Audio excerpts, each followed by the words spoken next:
I'm remarrying a new wife. You're no longer needed."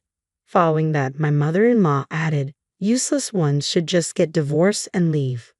Uttering such harsh words, my father-in-law joined in, realizing the situation. He yelled, "A wife who can't have kids doesn't belong in our family.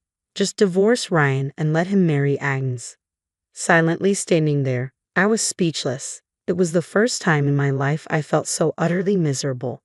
But at the same time, a firm resolve solidified within me. The time had come for me to fight back. Seeing my expression, everyone but my sister-in-law froze in shock. They probably thought I'd be hurt and on the verge of tears. Defying their expectations, I smiled broadly and said, "I'm already divorced, you know, and that woman." At my words, my parents-in-law and Ryan gasped in disbelief. Uttering pitiful voices, they trembled as they faced this astonishing truth. My name is Margaret, a 31-year-old part-time housewife. I married Ryan 3 years ago, but we don't have any children yet. At 28, when we got married, I was a full-time employee poised for a promising career path. If I continued working, I wanted to build my career until I was 30 and then, once childbirth and parenting had settled, return to a job-friendly environment. Ryan understood this, and we agreed to start trying for a baby after I turned 30. When the time came, having seen a friend struggle with infertility, I decided to get tested just in case. The result revealed my infertility, leading me to switch to part-time work to focus on treatment. Ryan worked in a real estate company, and his take-home pay was more than enough for the two of us. Since we could save a little every month, Ryan was okay with me switching to part-time work. But that's when my nightmare began. Once he knew about my infertility and my change to part-time, Ryan's attitude completely shifted. He had been kind before, but suddenly he said, "I'm a full-timer, you're part-time, so you should take care of all the household chores. Without my income, we can't even afford infertility treatments, let alone live comfortably. To avoid stressing me out, you need to handle all the housework perfectly." I was good at housework since my days living alone, so it wasn't too painful at first. But Ryan started nitpicking over everything. If the room was even slightly messy, he'd yell, "You're lazy. How can a housewife live in such filth?" And if the dishes weren't washed right after a meal, he'd say, "A woman who procrastinates like this isn't cut out for family life. Go work more, earn your keep. There's remote work and stuff, right? You could find something. But remember, all the housework is still your responsibility. You're part-time, I'm full-time."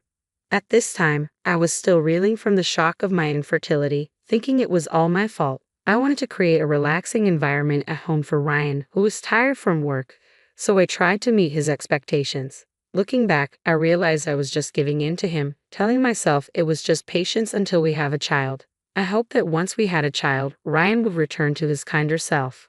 Clinging to this hope, I continued juggling part-time work, housework, and infertility treatments. But the strain took its toll. I fell ill, the treatments weren't going well, and our relationship worsened. Gradually, I couldn't keep up with the housework and became more emotional. You can't even get pregnant and still act all high and mighty. "If you don't want a divorce, listen to me," he said, looking down on me.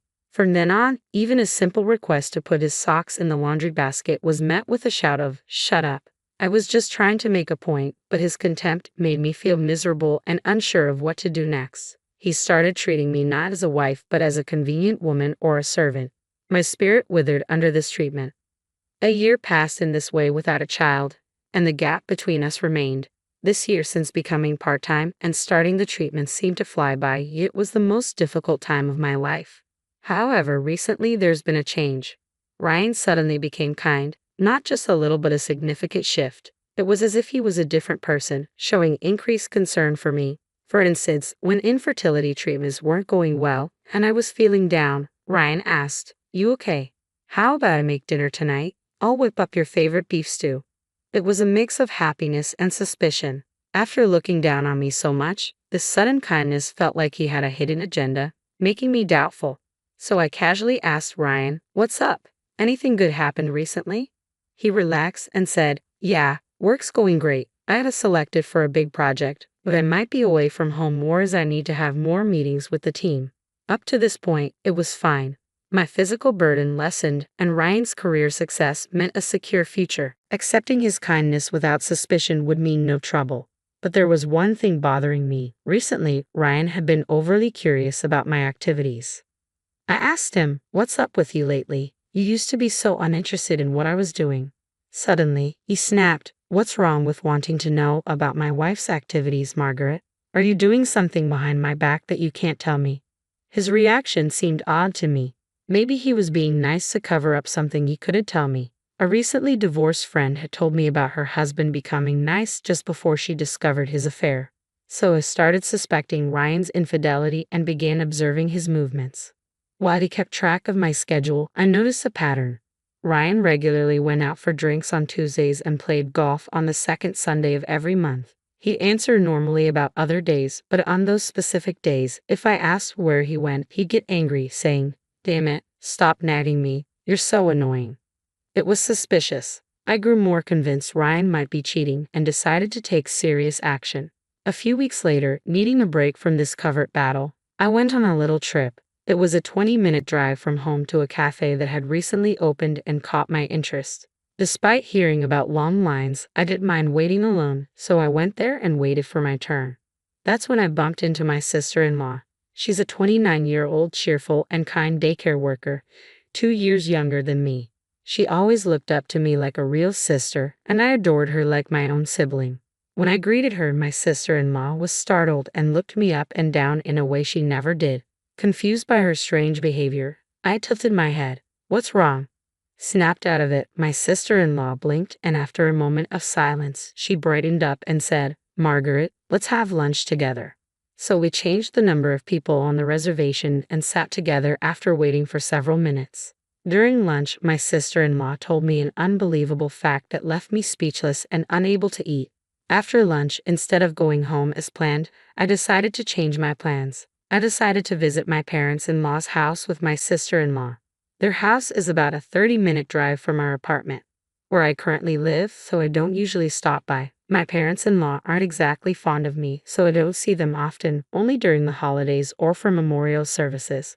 This would be a rare visit. It was just a little over 10 minutes from the cafe. My sister-in-law, who lives alone and only occasionally visits home, usually informs my mother-in-law when she's coming. But today we decided to go there without notice. It's the second Sunday of the month. Ryan should be at his usual business golf, but strangely, when we arrived at my parents-in-law's house, his car was there. My sister-in-law unlocked the door, and as we entered, I whispered a small hello. My mother-in-law came out and asked with a puzzled look, "What's Margaret doing here?" Her tone was clearly unpleasant just because I visited. She took this attitude simply because a daughter-in-law dropped by the house. I barely managed to hold back a sigh. Then, from the back of the house, I heard voices. Ryan and a woman appeared. Ryan looked shocked for a moment, but the woman cheerfully said, "Nice to meet you. I'm Agnes, the future wife of Ryan." As I stood there dumbfounded, my sister-in-law, with an angry expression, confronted them. "Hey, what's going on here? Explain this." Ryan sighed deeply, then looking down on me, he said something shocking. "I'm remarrying a new wife. You're no longer needed." Following that, my mother-in-law added, "Useless ones should just get divorced and leave," uttering such harsh words. Oddly, I was the only one who remained calm and rational, in contrast to my trembling sister-in-law who seemed both angry and sad. Meanwhile, Ryan, Agnes, and my mother-in-law looked down on me without any sign of remorse. Then my father-in-law, hearing the commotion, came in and quickly understood the situation. He yelled, "A wife who can't have kids doesn't belong in our family. Just divorce Ryan and let him marry Agnes." "Dad," my sister-in-law shouted, trying to stop him, but I slowly raised my head. It was time for my counterattack. Seeing my expression, everyone but my sister-in-law froze. They probably thought I'd be hurt and on the verge of tears, but defying their expectations, I smiled broadly and said, "I'm already divorced, you know." My parents-in-law and Ryan were astonished. They could only utter a pathetic "ha" in response. I had the urge to reveal Agnes's true identity right then and there, but instead, I sighed and said, "Ryan, do you remember the recent fuss you made about divorcing me? You'd even filled out the divorce papers. Those papers were signed by you, so I filled in my part, submitted them, and consulted a lawyer. Whether you realize it or not, we're already divorced. We're not a couple anymore." Ryan seemed to recall that incident and lost his previously composed demeanor. His eyes darted around, clearly showing his agitation. A few days ago, Ryan and I had an argument, and in a fit of rage, he signed the divorce papers and threatened me. The argument was over something trivial. I had simply asked him again where he goes every second Sunday. It was time to get to the heart of the matter. Ryan, red-faced, yelled, "You're always asking such things. Do you want to tie me down?" "I'm not having it." It was his usual angry outburst. I pointed out that it was strange for him to get so worked up just because I asked about his whereabouts on the second Sunday. Still, Ryan kept nagging and stormed out of the house. Later, he came back with the divorce papers, filled his part out hastily, and pushed them at me, saying, "I can divorce you anytime." When I asked if he really intended to divorce, Ryan nodded firmly, so I secretly filled in my part and kept the papers in my bag, ready to submit at any time. They were like a talisman, a magical paper that could end my marriage with Ryan if anything happened. Today, after a shocking conversation with my sister-in-law and reaching my limit, I stopped by the office to submit the papers before visiting my parents-in-law. Ryan, hearing this, said, "That was just a threat. I didn't mean it." But my sister-in-law retorted, "You signed it yourself, saying you could divorce anytime. That clearly shows your intent." Ryan fell silent again. I sarcastically said to Ryan, "So we're practically no longer a couple." Happy now, he opened his mouth to say something, but before he could, my mother-in-law interjected with a smug look, "Oh, is that so? Well, divorcing you was always the plan, so that's fine, isn't it?" My father-in-law seemed to agree with her, nodding his head. From their perspective, my divorce from Ryan was inevitable sooner or later, so they thought, why not now? Their true feelings were evident, suggesting that the divorce was a positive outcome for Ryan anyway. Standing next to Ryan, Agnes was also just smirking annoyingly. Noticing this, Ryan chuckled slightly and said, "Yeah, that's right. Our divorce is the first step towards me being with Agnes." It was a skin-crawling statement. Our younger sister-in-law looked embarrassed by this scene, maybe ashamed of these four. For me, holding back laughter at this foolish family and Agnes was a challenge, ignoring their triumphant looks. I operated my smartphone and showed them a photo. It was clear evidence of Ryan and Agnes's affair, pinpointing the place and time in just one shot. "I didn't file for divorce on a whim," I told Ryan. "I've gathered all the evidence of your affair from the start." Seeing him gulp at my words, I glanced at him as Agnes suddenly burst into laughter. Frowning, I looked at Agnes as she blurted out, "So you've thoroughly investigated me too? That woman you almost mentioned, I guess you figured her out. Were you going to reveal that she's pregnant? Too bad. Ryan and his parents know it and deliberately let me stay here." Hearing this, our sister-in-law was shocked. She had been told by Ryan and their parents that we were divorced when we met at the cafe. The reason for the divorce was particularly shocking. They said I was terminally ill with little time left and that I initiated the breakup. They seemed tearful and surprised by my sudden appearance at the cafe. My sister-in-law thought she was hallucinating, hence her strange behavior, which she apologized for. Hearing their story, I was appalled. Ryan had lied about separating from his wife due to a made-up illness. He told his sister, "Margaret is now despairing in life, so please don't contact her," and accidentally upset her. Believing this, my sister-in-law refrained from reaching out to me. However, upon returning home, she was surprised to find a strange woman living there whom my parents-in-law introduced as Ryan's new wife. Until now, my sister-in-law realized she had been deceived, but she was hearing for the first time about Agnes's pregnancy. In response to Agnes's smug attitude, I burst out laughing. After my laughter subsided, I spoke to a stunned Agnes. "Of course, I knew you were pregnant. My detective had already clued me in, but I figured Ryan and his parents living here with you must know too. So I brought something even more interesting," I said, and the atmosphere immediately tensed. Everyone held their breath in a hushed silence, wondering what revelation was coming next. Agnes looked at me anxiously, waiting for me to speak. When I finally did speak, the quiet was shattered and the situation took a drastic turn. "What I wanted to say is, the child you're pregnant with, Agnes, it's not Ryan's. It's from another man." Immediately, sweat formed on Agnes's forehead, and her expression became rigid. Ryan, speechless, could only mutter, "What?" His parents, confused, slowly turned their gaze towards Agnes. Before our marriage, I had spent my savings on a detective, asking them to gather conclusive evidence and information that would be advantageous for me post-divorce. Normally, it would have been just providing photographic evidence, but I requested several extras. I wanted photos that clearly showed the date and time, and detailed investigative reports recorded at every step. In fact, I had already gathered enough evidence to confront Ryan and demand alimony on the day of the divorce petition. I knew why he only went out on Tuesdays and the second Sunday of every month. Those were Agnes's days off at her job. Ryan dug his own grave by writing the divorce papers himself, handing me an unexpected win. I had enough evidence to corner Ryan, but I thought it was too early. The detective had mentioned a dark shadow lingering around Agnes, so I asked for a more detailed investigation into her. It turned out she was indeed pregnant, and Ryan knew about it. This was somewhat expected. However, Agnes insisted on going to the doctor alone, stubbornly refusing to bring Ryan along. He seemed indifferent, but Agnes had a clear intention: to keep her other boyfriend, a married man with kids, from suspecting anything. It turns out the child is definitely his. This married man, unable to be with Agnes due to his family, agreed to cover all costs for prenatal care and childbirth, and even pay a lump sum in child support to end their affair. The agreement was that once the baby was born and if a test confirmed it was his child, he would pay child support and settle their relationship. That's why that man always accompanied Agnes to the hospital, leaving no room for Ryan to get involved. Ryan, used to me attending fertility clinic appointments alone, didn't suspect anything different. I had collected evidence of Agnes going into the clinic with another man, and even had decisive audio data, all stored on my smartphone. I presented all this evidence right there. Agnes's face gradually turned pale, and her hands trembled slightly. Ryan, filled with anger, confronted Agnes, yelling, "Did you deceive me?" His parents were doing the same. I thought it was too much to gain up on a pregnant woman, so I intervened. "Enough. You're all embarrassing. You're all just as bad."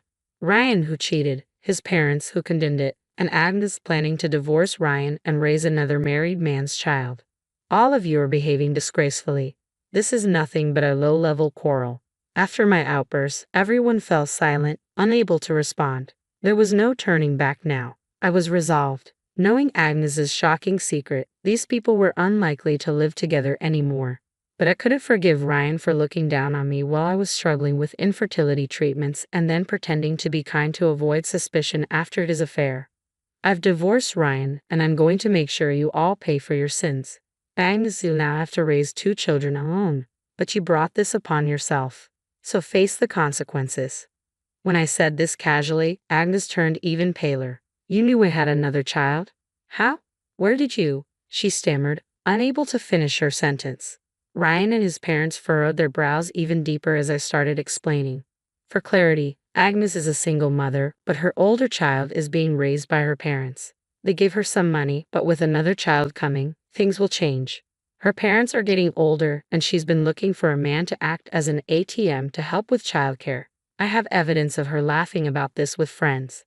Realizing that the term ATM was a veiled reference to himself, Ryan looked hurt, though he had no right to feel that way. His parents were flustered, and his mother, losing her earlier composure, said in a panic, "So Agnes's child isn't our grandchild? Then there's no reason for her to stay in this house. Leave right now."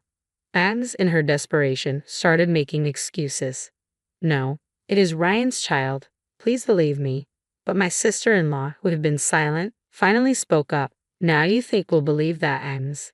Don't you realize the mess you've made of people's lives?" Agnes fell silent at her sharp words. Then my sister-in-law dropped another bombshell. "Aren't you the mom of the boy who goes to our nursery? The one always dropped off by his elderly grandparents. His name wouldn't happen to be Jason, would it?" Agnes's eyes widened, and though she opened her mouth to respond, no words came out. Her silence confirmed my sister-in-law's suspicions. Shocked, my mother-in-law collapsed on the spot while my father-in-law looked between us, frantic. It was time to wrap things up. I presented Ryan with an ultrasound photo and said, "Thanks to fertility treatments, I'm pregnant with your child. I was going to tell you soon. But then the morning sickness got worse and your affair became certain. But make no mistake, this child is yours. We won't live together, but I expect you to pay child support in full." Ryan looked despairing, but his brazen mother raised her head and started, "If you're having a child, you're still fit to be his wife. We were just misled by this woman. Apologize, and Margaret, please stay." I ignored my mother-in-law and turned to leave. When she kept calling after me, I turned back just once. "What are you doing? You never liked me from the start. When you found out Agnes was pregnant with Ryan's child, what did you do? Your audacity knows no bounds. Stunned by my retort, something I'd never done before, my mother-in-law looked down again. My father-in-law, perhaps realizing their folly, said nothing more. I had already decided I didn't need to be recognized as their daughter-in-law, especially since they had discarded me. As I stepped outside, our sister-in-law apologized repeatedly, asking if there was anything she could do. I replied, just make sure they don't flee. I'm going to keep my distance from Ryan and communicate through a lawyer. And from now on, let's keep in touch as friends. She looked surprised but then nodded, saying, let's get through this together. Later, I hired a lawyer and went through the division of property. They whined about not being able to pay the substantial amount.